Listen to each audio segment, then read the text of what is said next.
We continue now at the top of Daf Lamed Hey Amid Beis in Meseches Gitin. This is Gittin Daf 35b. And the previous Amud Shmuel said that when it comes to a grusha, she takes an oath in order to collect her ksuba. She takes an oath that she hasn't collected before. And the Gemara asks, why can't she take a neder like we find is done by an almana in our Mishnah? And the Gemara brings a proof to this because there was a situation where a message was sent, a document was sent from Eretz Yisrael to Bavel, and the document said that we had a particular grusha, and she took a neder that she had not collected anything from her ksuba except for a few items, v'shamnum b'chamisha mana, and the value of the items that she had collected already was just 5 mana, and the document said, l'kishetavo liyedchem, when she comes to you, again this is talking to those in Bavel, higabu es ashar, you can give her the rest of the ksuba, and so you see over here a situation where the grusha, she was not administered an oath, rather she took a neder as was formulated in our Mishnah. And the Gemara answers to that, Amar Ravashi says, Hahu get Yevam and Havid, that was not a typical case of a divorce, that was actually a situation of a get, by a situation of a Yibum situation, she really was a widow, and that's why she took a neder. Rashi says, V'shamnum b'chamisha mana, haviyasam lefanenu v'shimnu, in other words, she brought these items in front of us, v'shamnu d'mehen chamisha mana, we evaluated that the value of these items was 5 mana, and the Gemara answers, get Yevam and Havid. That was not a typical divorce, that was get Yevam, meaning Yevam hayazeh shenasan lo get lepos la'achin. What happened over here was, her husband had died, and then she was given a get in order to disqualify her from the brothers, to disqualify her from doing Yibam. And what she was trying to do was, she was trying to collect her ksuba from the property of her first husband, who she was widowed from. So again, it was a case of a widow, and that's why she took a neder in that situation. And we'll take a look at Tosas over here as well. Get Yavam and have a perish bekuntras. Rashi explains Shenasan lo get, that the Yavam gave a get to her lepos la'achin in order to disqualify her from the other brothers. And then when she collects her ksuba, again, she collects it from the property of her first husband. So essentially, this is a case of a widow. Vikasha Bato says this is difficult. It shouldn't even mention the fact that the get was given because really, she doesn't collect the ksuba until there's chalitza. It should have just said that she performed chalitza, and in a situation where chalitza was done, so then again, in order to collect the ksuba, she takes this neder. So the Ri explains, get Yevam and have it. The case is as follows. What we mean by get Yevamin is the la'achar shenisiyavma. She actually did Yibam with the brother-in-law. It's not that she got the get before the Yibam. She actually did Yibam with the brother-in-law, Gersha hayavam, and then the Yavam divorced her. And the halach is that when the Yavam divorces the wife, uchsubas al nichse bala rishon. The halach is the ksuba is paid out from the property of the first husband. In this case, just like a case of a regular almana, where we say an almana rationalizes, therefore we can't trust her to take a shua, she rationalizes because she takes care of the orphans, so too over here she rationalizes as well because she takes care of the brother, and that's why in this case, just like by an almana, even though this is a case of a grusha, that's why in this case she takes the neder instead of the standard oath. And the Gemara continues at the 2 dots. The Mishnah said, Hiskin Rabban Gamliel Hazaken Shteino Deres V'chulu. Rabban Gamliel Hazaken made a takana that an almana takes a neder in order to collect the ksuba, because again, this was talking about in a situation where they were not going to administer the standard shvua to the almana when she's collecting her ksuba from the nichse yisomim. And the Gemara says, Amar Rav Huna says, Lo shanu ela b'shalo nisis. This idea that she's able to take a neder in order to collect her ksuba, that's only true if she's not remarried. Avol nisis, but if she got married, ein madir nosa. In that case, you're not able to give her this neder. And the Gemara explains, Nisis my time, and what's the reason if she's married, why the neder won't work? Demei for labal, because she's just going to rely on the fact that her husband will annul the neder. And so therefore the neder essentially is worthless because she's relying on the fact that it's going to be annulled. But the Gemara says if that's the reason, so kilo nisas nami. If she's not remarried also, l'chim minsava mei for labal. When she does get married, won't her husband annul the vow? So how is a vow something that we can really trust? And the Gemara answers, Ein habal mefer bekodman. The husband is not able to annul vows that took place before the marriage, and that's why if she's not married right now, the neder will be a good solution. But the Gemara continues, why aren't we concerned that she'll go to a Talmud Chacham, and she'll go to this Chacham, and he'll permit the vow? So why do we say that a vow is sufficient? Again, if she takes this vow, that she's not going to get some kind of benefit, if it's true that she had already collected the ksuba, why do we believe that neder? Maybe she'll go to a Chacham and undo the vow.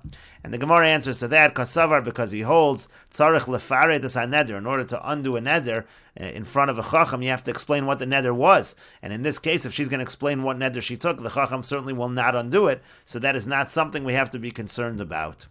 Rav Nachman says, afilu nisis, even if she's married.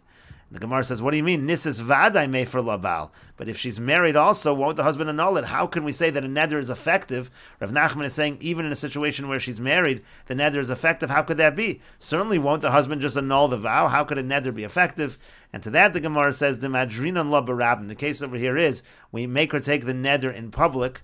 And Rashi says, Borabim, no deres bifnei asara, she takes the neder in front of 10 people. V'kasavar, he holds, neder shehuder Borabim ein lo hafara. That if a neder is made in public, there is no way to annul it. And that's why even when she's married, the neder will be effective. And the Gemara continues, Meisa, we have a question from the following Braisa. Nisis gova ksubas, it says if she marries, so then she collects her ksuba im nadra, if she takes this neder. And the Gemara says, my lav nadra hashta. Isn't this Brisa saying that she's taking the neder right now? And you see that even though she's married, the neder is effective. And the Gemara says, no, that's not what it means. The nadra meikar. It means she took a neder earlier, before she got married. But if she took the neder now when she's already married, that might not be effective, because again, the husband could annul the vow.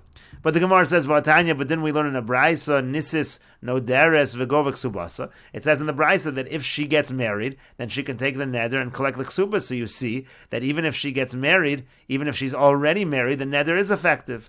And to that the Gemara says, Tanoihi. It's actually a Machlukas Tanoim. The Ikolamand Amar Neder Shehudar Barabim Yeshlo Hafara, because there are those who say that if a neder is made in public, it can be annulled, in which case the neder is not going to be effective when she's married, even if it's made in public, because it could just get annulled. The Ikolamand Amar Ein Lo Hafara, and there are others who say that no, if it's made Barabim, there is no Hafara, and then such a neder, if it's made even when she's married, it will be effective. Even if she makes it Barabim, it's going to be effective, because it's not going to be able, when she makes it Barabim rather, it's going to be an effective neder, because it won't be able to be annulled. And the Gemara continues, they had the following question, Sarech lefaret es haneder o eno tzarech. If a person is going to a chacham to have a neder undone, does he need to say what the neder was? Does he need to tell the chacham the specifics of the neder or not? Rav Nachman Amar eno tzarech. Rav Nachman says that's not necessary. Rav Papa Amar tzarech. Rav Papa says it is necessary. You have to tell the chacham what the neder entailed. Rav Nachman Amar eno tzarech. Rav Nachman says there's no need.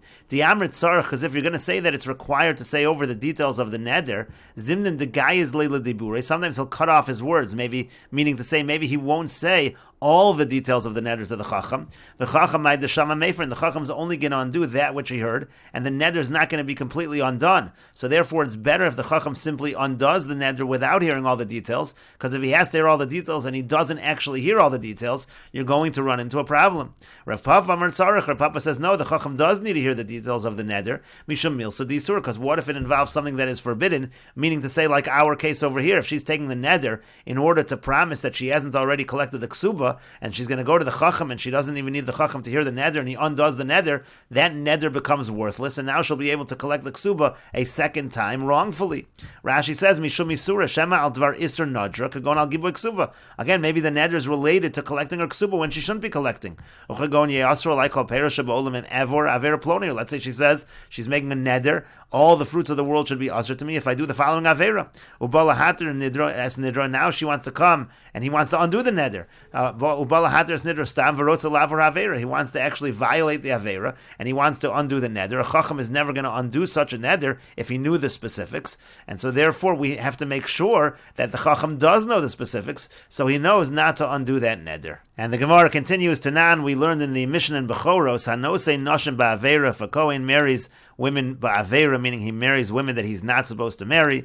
As Rashi says, Hanose Noshim Ba'avera Kohen, Hanose Noshim Psulos L'Kahuna, Pasal Avoda. The halach in general is if a Kohen marries a woman that is pasal to the Kahuna, so he's pasal to do the Avoda in the Beis HaMikdash. That's what it means, pasal. He's disqualified from doing the Avoda in the Beis HaMikdash, Ad Sheyidor Hana, until he promises not to derive any benefit from these wives. Rashi says that Shidar Hana Mimena Lagarsha Umishna Hiba Bechoros. In other words, he doesn't have to actually divorce the wife in order to do the avoda. As long as he takes a neder not to get any benefit, not to be together with these wives, he can then do the avoda in the Beis HaMikdash, and he'll get divorced a little later on.